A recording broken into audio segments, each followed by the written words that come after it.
We're Earth Force. We are a national nonprofit and the home of environmental action civics. In Field Chats, you'll hear research-based, actionable tips and inspiring stories of youth-adult partnerships that empower young people to become environmental decision makers. Thanks for tuning in. Let's get started. Hello and welcome to episode 51 of Field Chats, Environmental Action Civics Essentials, brought to you by Earth Force. Today we're sharing a conversation from EAC Week 2025 on youth leadership through a partnership between the City of Denver and Denver Public Schools. Earth Force CEO Vince Meldrum talks with Cory Manning and Kelly Moses about what happens when students are trusted with real resources to lead climate action. Enjoy. I have Cory Manning from the City of Denver's Office of Climate Action, Sustainability, and Resiliency. And I have Kelly Moses with Denver Public Schools Sustainability Office. And so, guys, I thought we would start with just tell us about the project. Cory, do you want to kick us off? Yeah, I can start us off.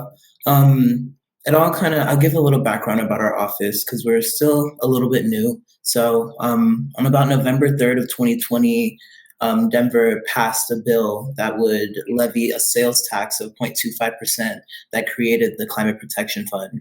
And so that fund gives us annually about $40 million to go directly towards tackling climate action in the city of Denver, and hopefully making some adaptation resiliency tweaks to help us prepare for the changes that are to come with climate action and to make people and give the power back to the people in regard to that. And so a lot of that work is focused on equity. And I think when people think of equity, often they think of racially, or they might think of age, and they don't think, but even when they're thinking of age, they don't really think of the youth as like an equitable population that should be considered, which is kind of crazy, but it's something that we've seen, and we saw that directly with this project.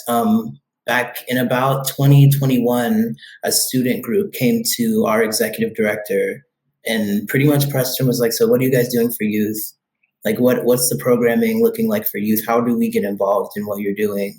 And at that point, we hadn't really answered that question yet as we were generating our work and coming up with our program. So it was like a really empowering moment for us in our office to step back and really envision what that work will look like. And out of that was the brilliant idea of collaborating with our one of our sister agencies, also Denver Public Schools, to figure out how we can pour some of our funds and use the minds of youth to give them and solve the issues that they're seeing firsthand. So that's how it came about. That's great. I love the term pouring funds. And Kelly, were you at the other end of that? I have this vision of just funds pouring on top of you. Yeah, I joined the DPS team back last June. So right as this project was in the planning stages, and it was just fun to see because at first I was excited to join DPS because students were so heavily involved in the forming of the climate action plan at our district. We've got a robust 114-page document, a climate action plan that the students advocated for and said, hey, we really want to add more urgency on this. And the school board responded, and just a lot has flowed from there. And I think one of the things is, like what Cory was saying, is projects like this really emphasize student agency and their voice in directing. Like the big focus for this Climate Champions project is we want student-led climate action, and it's open-ended enough that we want to really foster creativity and support those ideas while providing subject matter experts and support, both internal and external, for successful projects. But the level of student interest has just been fun to witness. Like I think 10 of our projects of the 14 funded were elementary schools. And initially when we went into it, it's like, I noticed myself bringing a bias saying, oh, okay, it's probably going to be high schoolers, right? Because that's where a lot of our green teams are right now. And then all these elementary students showed up, and like principals were saying, oh yeah, our fifth graders were working all during Thanksgiving break to finish their application in time. Or at a school visit at a school that has a garden, chickens, goats, a lot of like agricultural stuff that's fun at Denver Green School.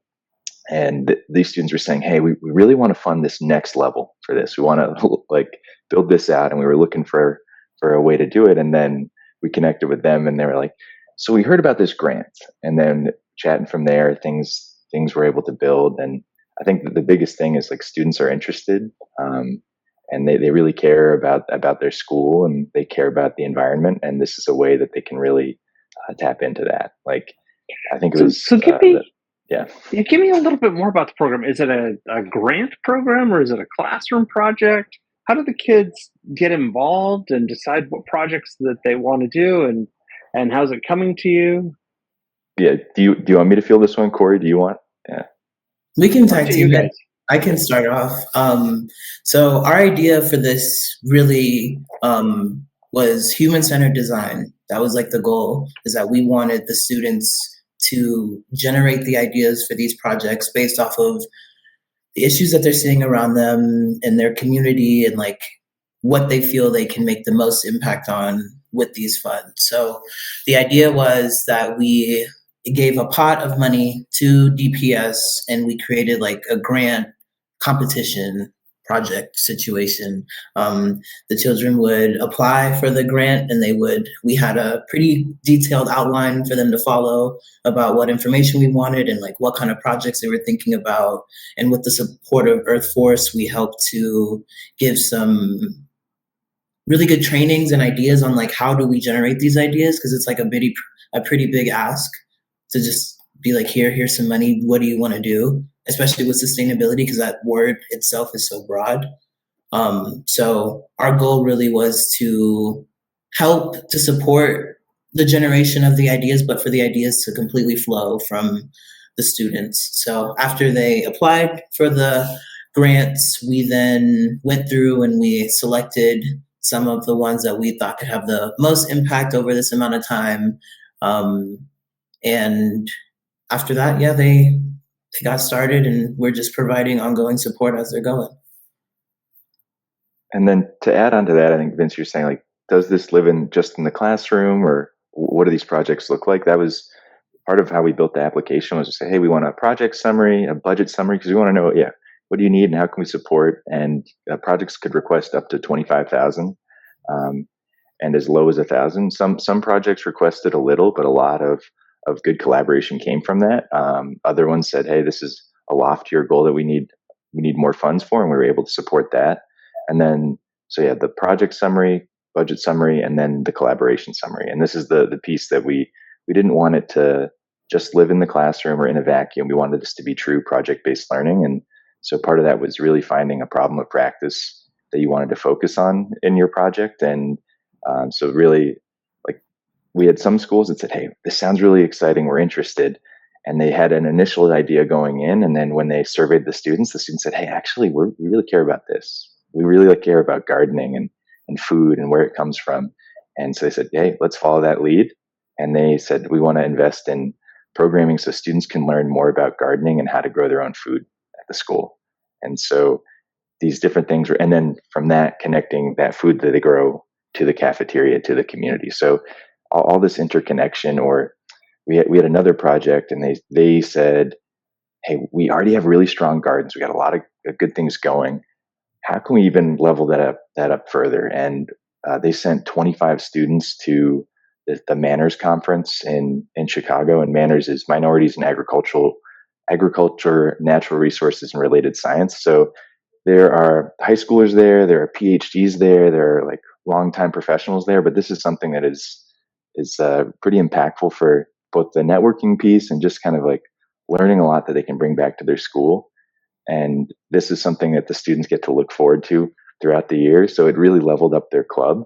And their assistant principal, who's the staff support for their project, was just saying that this funding was life-changing, and that these students have really honed a sense of empathy and caring for their community that's rare. And it's fun to see, or some things where it looks like we have like our summary of what the projects are about, and it lists one aspect of the main focus of the project, but so much has stemmed from that like a large portion of these grantees were schools that didn't have green teams at the beginning of the year.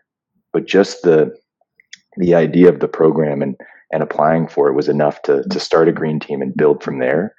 And like we have one school and they said, hey, we really want to have like, just elementary schools have a lot of like parties, whether it's a holiday party or some sort of celebration, and that can generate a lot of waste in the classroom for single use dishware and plastics. And they said, we really want to improve that. We want a dishwasher that we can use for washing those things, and then have reusable dishware.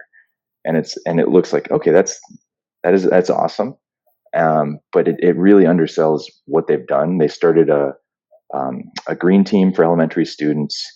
It's bilingual, so like if like going to a site visit for that and just seeing like, well, this is amazing that they're learning about like recycling, composting, all these other things in both English and Spanish, and then that connects with their school garden that they've had before, but there's now more collaboration, and they're going to every classroom and they're saying, hey, these are what best practices look like for recycling and composting, and kind of surveying before, surveying after, and just making it a whole school community event and process. And I love the stuff that you're doing. I love the intensity of the youth voice and such that's going in there. And that's, as you guys know, that, well, at least Kelly, as you probably know, that's not very common in education to integrate a lot of youth voice, or it's maybe becoming more common.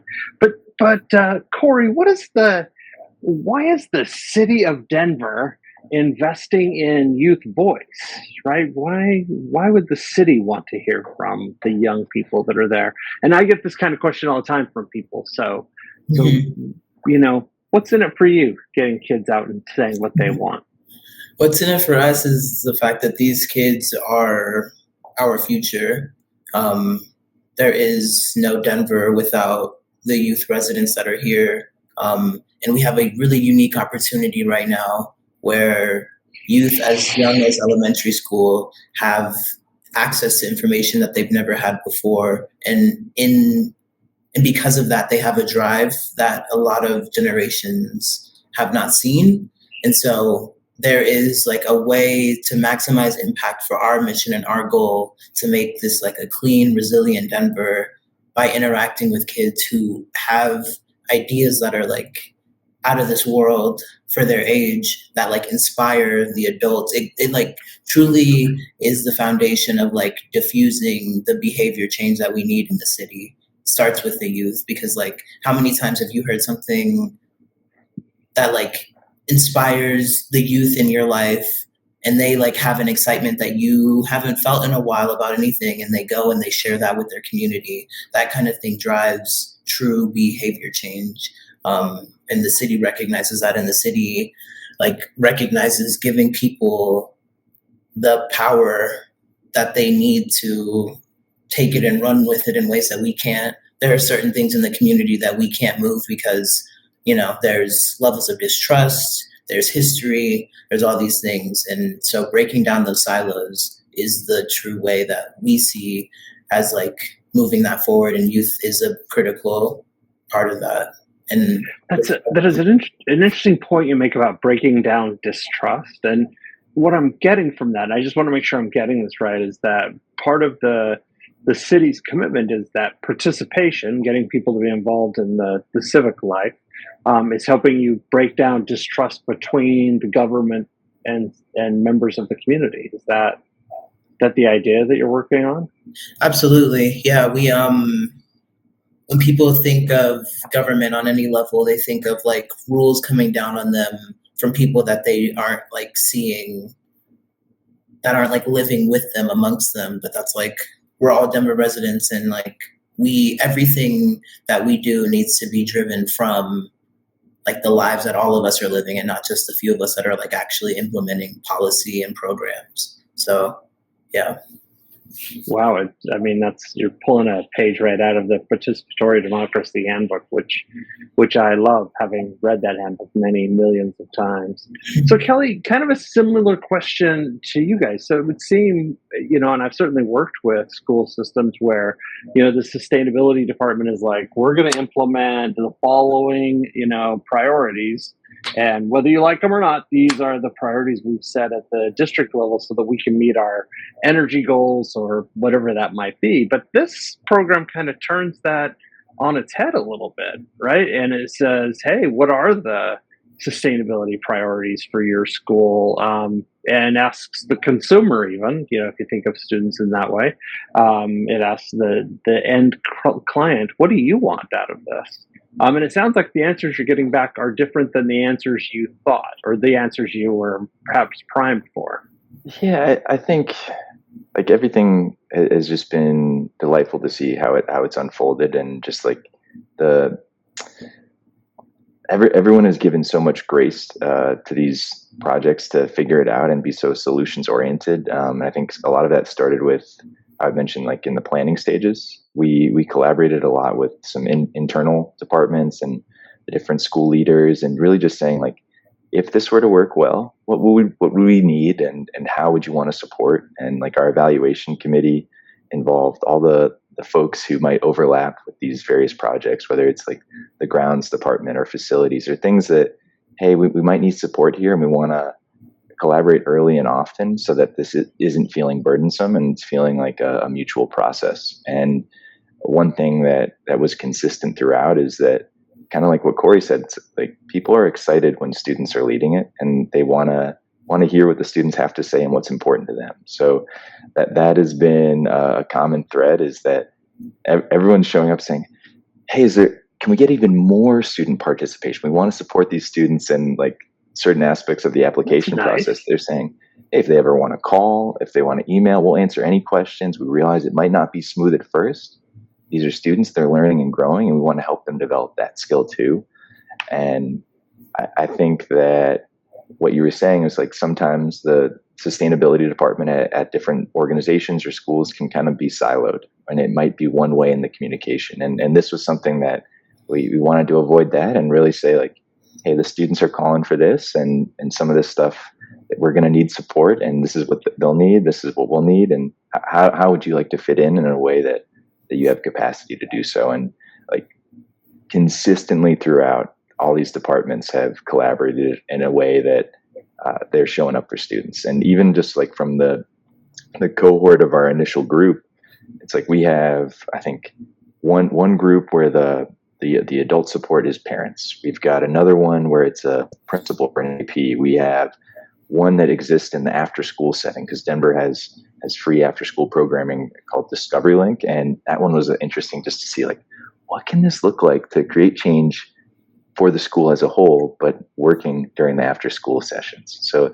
that's been fun too. Or another one is a collaboration with a staff member who works at different schools in one area. And so they have like a whole team of schools working together on this initiative. And it's been fun to see that like we said, hey, we don't want this to live just in the classroom. We don't want this just to be exciting for those in the sustainability space. We want this to feel like it's a community priority and community action. And all of that stems from students saying, hey, we care about this.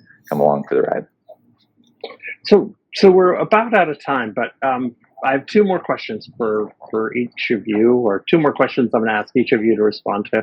The first one is just really quickly, what is the one piece of advice that you would give people in your shoes who wanted to do this kind of work, right? Who are taking this on? And I recognize, I think that this is kind of paradigm shifting for some folks, right? So what's the one piece of advice? And Cory, we'll start with you. What's that one piece of advice that you would give folks?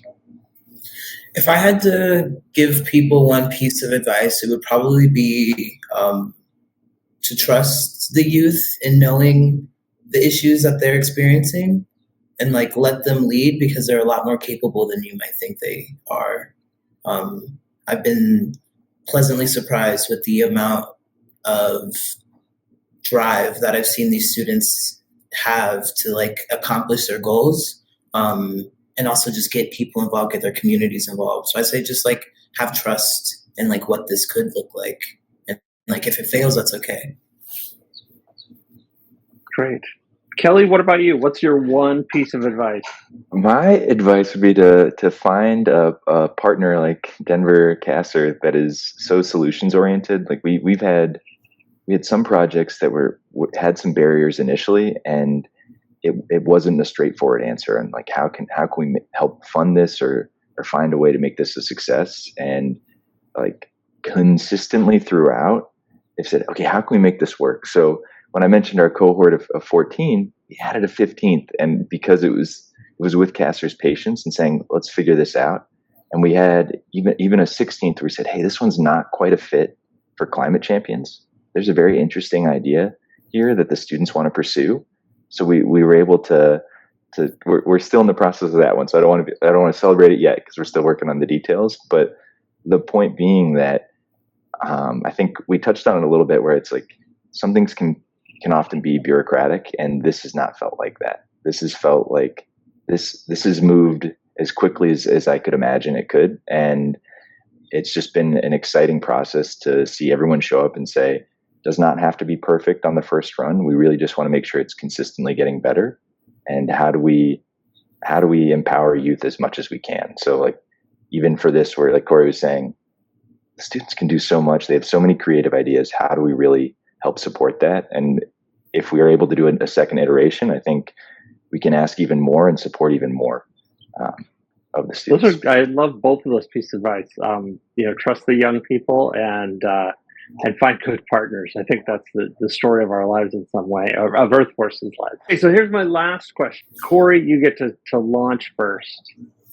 Was it worth it? Absolutely. I would do this 100 times over. Every application read, every workshop done, every little thinking meeting that we've had with Kelly and his team and Earth Force has been completely worth it, because it's changed the way that I've seen and like experienced collaboration before. And it like brings me hope that innovative ideas that kind of seem far-fetched and hard to put together because they're so nebulous, like if you have people that are like willing to work with you and like willing to come together in a creative way, that like anything can happen. I feel that way, truly. That sounds dramatic, but that's how I really feel now after this process. That's excellent. Kelly, what about you? Was it worth it, and why? Was it worth it? No, yes, of course. And I think like a big why is that there's so many awesome things going on that are student-led or community-led across DPS, but we're still relatively siloed. Like there were so many green teams that I was finding out throughout this year because they were getting a shout out for this or that. And I was like, oh wait, you'd be a good climate champions applicant. Would you want to apply for this program? But this program helps showcase that and build more interconnection, and so that peers can collaborate with, oh, you're working on gardens, we've got an awesome garden here, or you're trying to start up a green team for elementary. Oh, this school does this well. They have best practices already lined out that you can facilitate meetings and get a lot done. And just, I think that this program has helped build community around action, and especially student-led action. So definitely worth it. I hope we get to continue in the future. Thanks so much for tuning in today. As always, let us know what you think on Spotify, Apple Podcasts, YouTube, or earthforce.org/podcast. See you next time.